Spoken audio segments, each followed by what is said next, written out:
think I'm ready to go. Okay. I heard some of your other episodes. I looked at it and I was really impressed with the work you do. So Thank you. I love hearing other people's stories. So I really appreciate being on your show. Yeah, Yeah. absolutely. No, I love doing it. So let's get in here and get into your world a little bit. So thank you so much for taking a minute out today. I appreciate it. Yeah, of course.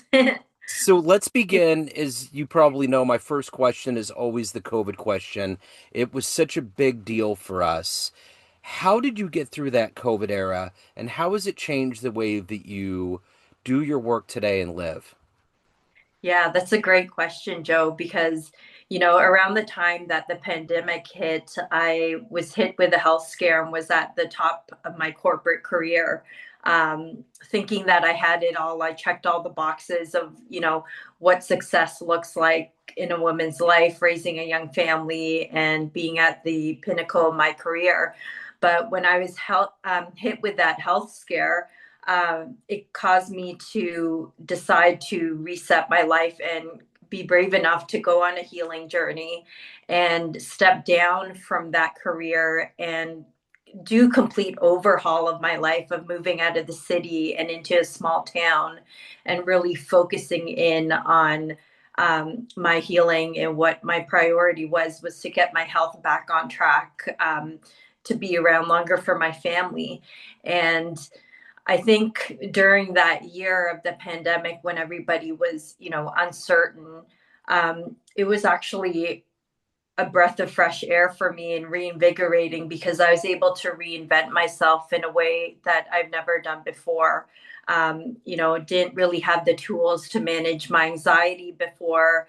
But during that year we went around to different parks and was connecting with nature more, me and my family, and I just felt more freedom than I ever had ever before.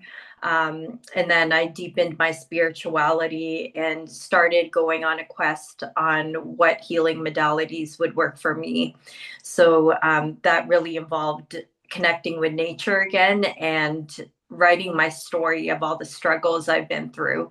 So that year was, you know, very like uncertain, but at the same time, it freed me from, the ideals and the routine of 9 to 5 job, my 9 to 5 job, and led me on a path of self exploration, to find my calling of writing because I've always liked writing and reading my whole life, Yeah. and it's the guidebook I wish I had 10 years ago. So um, I just kept level headed during that year of the pandemic and just put my priorities in perspective and, put my family and my health first, and everything kind of flowed into fruition when it came to writing the book and exploring other people's stories. So I'm curious with this big pivot prior to the health scare, did you have any thoughts in your mind of doing what you did, or was it all kind of because you came to this pure crossroads in your existence and you wanted to do something different? Yes. So that's a great question because basically, while I was at that crossroads, in the health scare, a lot of obstacles were popping up. And I'm a very intuitive and spiritual person. So a lot of breadcrumbs and signals were being sent my way um, to write my story. So I just had this little whisper in my ear so many times to begin writing through my struggles and share that with the world and find a way of having messages to teach people about how to harness that inner peace. So there was a lot of signs pointing towards it's time to start writing your story and tell the world what it is you went through so that maybe it could help impact their lives as well. So basically I just saw signs of books everywhere, and everywhere I'd watch a movie or read a book or listen to a podcast, people are talking about books and um, famous quotes from books. And I really got into this world of studying how other authors came about harnessing their craft as well. So I turned it into sort of like a study, a couple year study to learn how to structure the book, and also did some editing of other people's nonfiction manuscripts. And that gave me a really strong foundation in writing my book as well. But yeah, I believe that God was pointing me towards my calling. And when I started writing, it felt like home.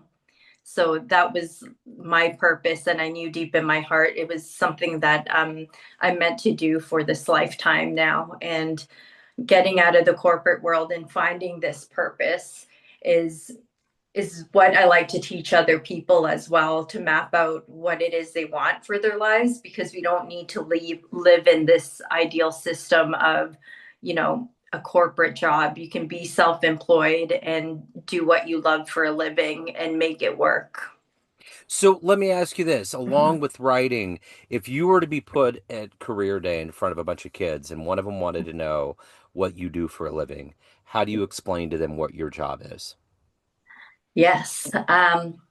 So basically, I like to explain to them, you know, learning is a continuous lifelong skill. And I've always had that passion. And what I like to do is I like to observe people's social interactions and behavior and find ways to help people suffer less.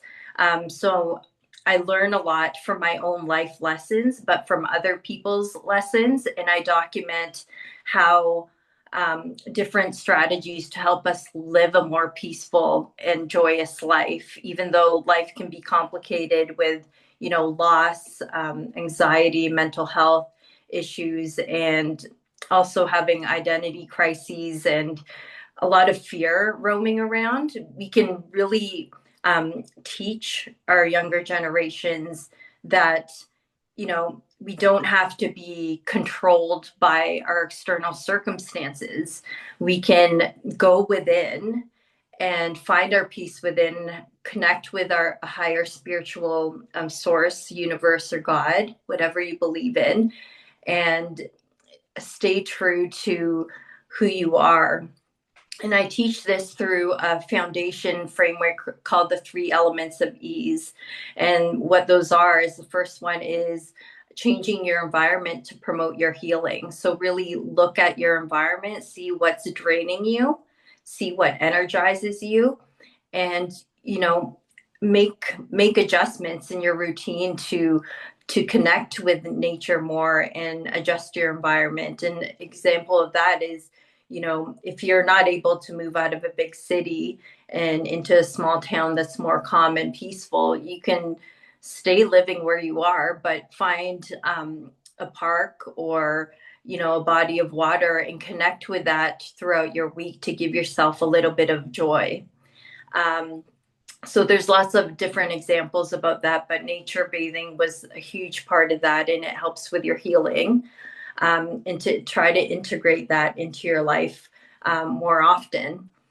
And then the second part of that framework is reframe your mindset. So a large part of us humans are navigating basically negative mindsets and cognitive distortions in how we think about the world and our relationships with other people.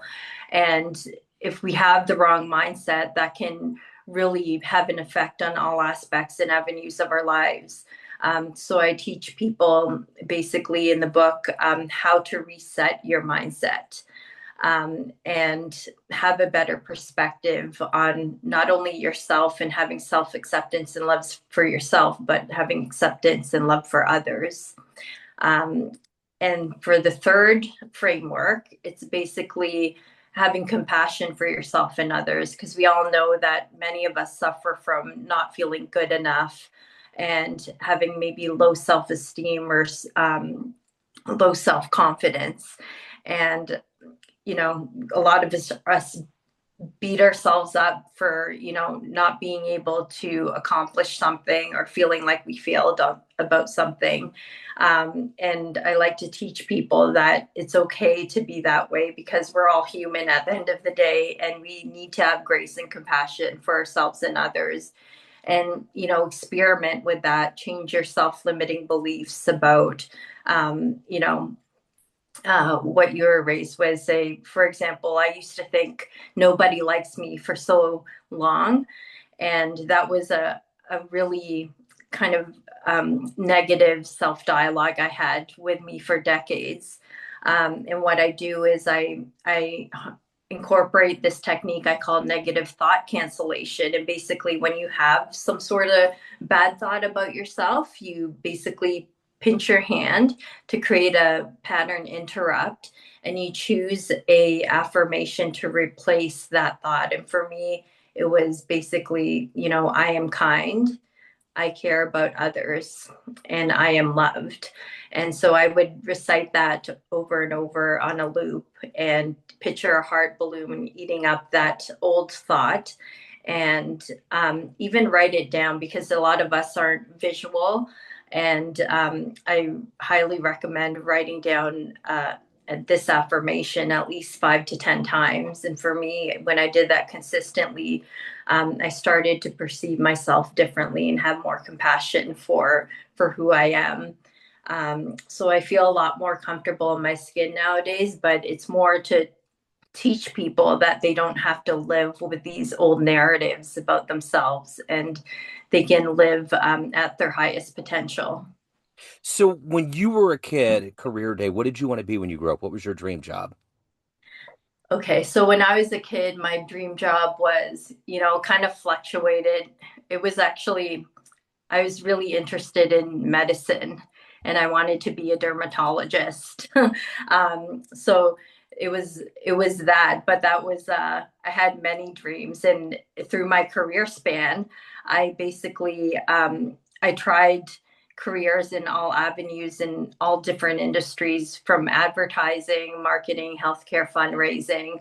I even worked in logistics, and when I did the healthcare fundraising, I was working in a hospital and learning all the new and innovative treatments that we would do for patients. And I really had a passion for helping to raise money for those hospitals through my writing. So writing has always been my passion, and reading as well. Yeah. So, what, getting to a point where you change your life, you had a health scare and you change your life. There's still seeds that are in you that helped you get to that point. What, talk to me about your childhood. What were you seeing around you that was positive? Who was maybe an inspiration or a hero that allowed you to get to that point where you did do such a massive 360 in your life? Yeah, I love that question, because as I look back now, I come from a Filipino Canadian background. So my parents immigrated from the Philippines in the 70s, and they were still fairly young. I believe my father was 13 when he came to Canada, and my mother was 19. And there's a lot of immigration with my family coming here to Canada at that time. And what I saw was really hardworking people, that would work to make a living for their families. But at that time growing up, it was basically just meeting basic needs of your family and taking care of what your family needs financially. And what I saw was, the my elders kind of working nonstop, and they didn't have the tools to take care of themselves. So I saw a lot of, like hardworking family members getting ill or coming up with physical ailments, and I knew that when I was, older, I said, if we don't have our health, we almost don't have anything, right? So I took it upon myself to know that it's important to have that self-care and all these different things. But what I saw, the one person that that I'll mention is my grandmother, who I was very close to. She is deceased now. She had, 5, 6 children, lost a son when he was in his early adulthood, around 19. Immigrated to Canada, and she had a lot of different challenges in her life. but no matter what challenges she went through, storytelling was something that she loved. So we would sit together and watch biographies of famous people. And that was, like a tradition we had with each other, is that we would sit and watch these stories of other people and see how they lived their lives. And so, storytelling has always been true to my heart. And the way she lived her life, no matter what hardship she was going through, she would always lean on our faith in God. And I have a really strong foundation in my faith as well. And it has really carried me through the pandemic and through the entirety of my life. Even now in 2026, with a lot of natural disasters happening, I stay true in my faith to God, and it has never been known to fail. So I look to my grandmother and see what she's went through, and she's been really a great role model for me and the rest of my family. And I can go on and on about her, but Yeah. that's basically it. So I want to kind of stay in that younger version of your life, and let's say you have a dream tonight and you run into that 18-year-old version of you ready to figure your life out and get out there and do it. And you walked in at your age now and there's a film projector and you click play and you see your life come up. 60-second highlight reel of everything you've done. Would that young version of you believe your life turned out this way? No, because you know what, Joe? If you can believe it or not, I was a very timid child and carried that label of being shy the entirety of my life. And this shyness actually did not disappear until I came out and published this book in January. And so now I'm out on book signings and events and speaking to people about how they can heal as well. And when I step into those shoes, and I'm talking now on podcasts like yours, this shyness just disappeared. And I'm a completely different version of myself. I'm confident. I feel good in my skin. And I really believe in this message of teaching people that they can have harmony and joy as well. And, if, yeah, that younger version of me would have never believed that this would be my future. And as I look back now, I'm so proud of all those versions of me because, I went through bullying as a child. I was a minority growing up where I was, and dealt with a lot of social anxiety, and um, never felt like I belonged in any space or any group in my life. And that came, I think that's why I studied sociology in university and communications, because I wanted to learn how to communicate better with others and really learn people's interactions and how people behave and what affects us. So yeah, I've come a long way, and I want others to know that your dreams are, they're just a step away. Just keep consistent with what you want to achieve, and you can make it happen. So with your book, I'm curious, when you first saw it, when you got it in the mail, whether it was in a box or otherwise, and you saw it was in your hands, what was that feeling like? Oh my gosh, everything came flooding to me because for 5 years, Joe, I was working on my book baby nonstop every day, even on weekends, late nights, working with beta readers and editors. But I felt the flow of joy and just pure fulfillment and feeling like I was liberated for the first time in my life. Um, Knowing that this would help other people, and it still helps me to this day. So it felt surreal, almost like I was in a dream state, but it made me feel really alive, like knowing that I can conquer anything.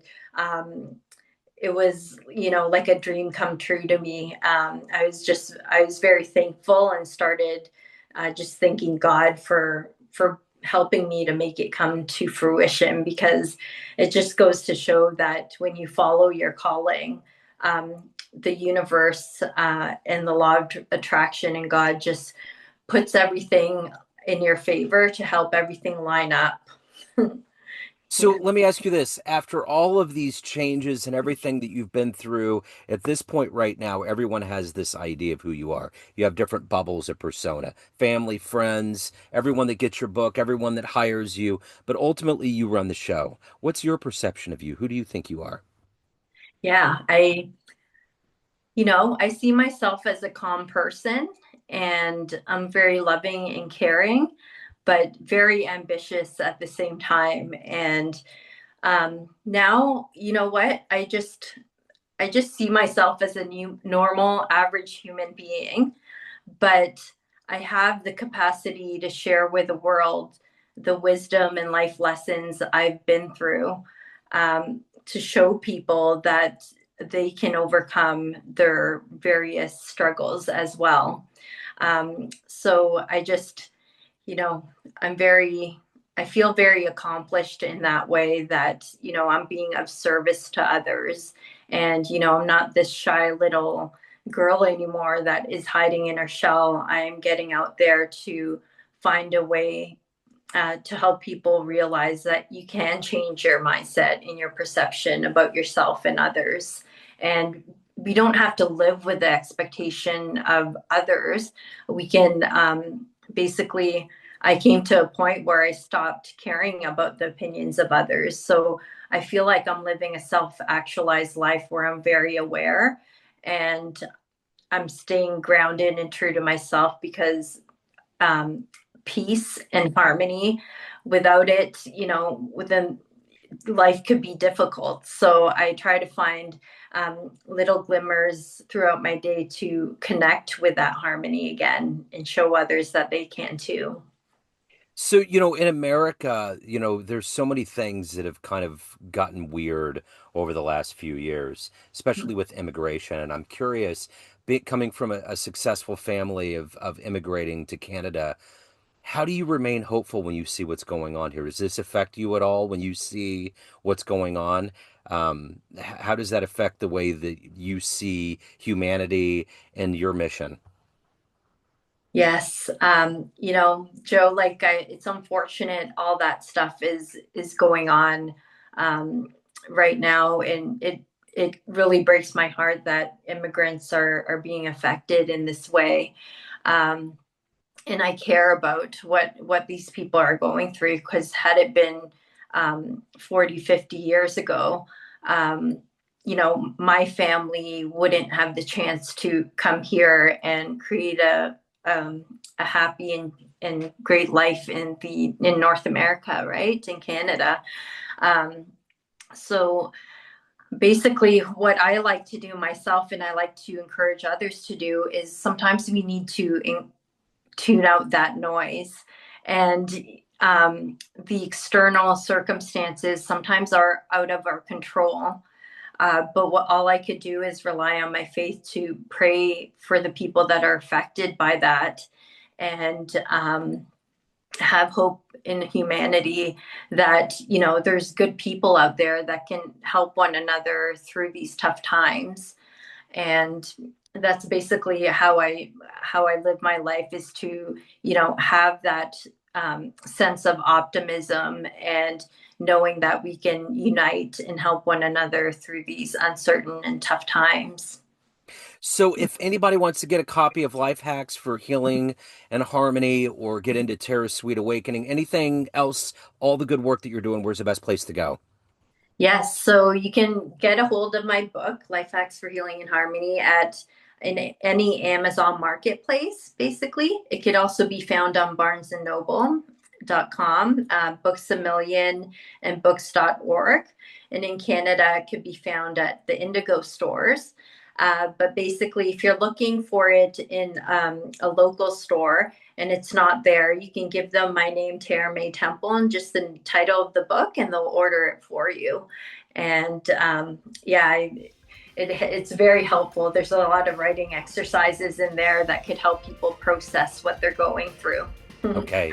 Well, I Yes. will I will make sure to put all these links in the show notes. Tara, what a wonderful inspirational story. Thank you so much for putting out into the world the work you're doing. It was wonderful to meet you. Thank you so much. Well, thank you very much as well, Joe. I wish you peace, and I hope your listeners will find this helpful and it'll make a difference in their lives. It was a pleasure to be here with you. Yeah, I have no doubt it will.